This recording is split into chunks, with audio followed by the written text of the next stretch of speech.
Jabari, does the NFL have some sort of contingency plan for the playoffs? Yes, Shep. Hope, and more prayer. Not a strategy. That's a contingency plan.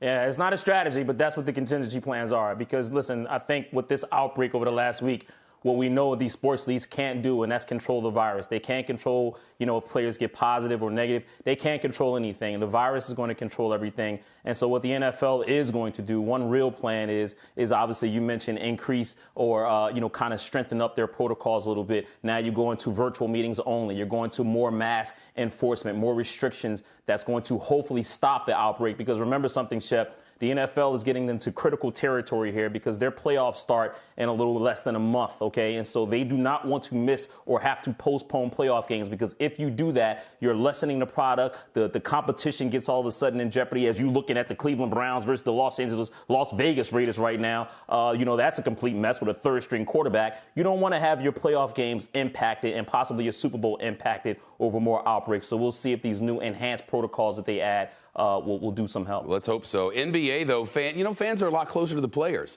Sometimes, like that close compared to other leagues anyway. Are they considering removing some of those big dollar, lower seats to try to prevent outbreaks, or is that too much money?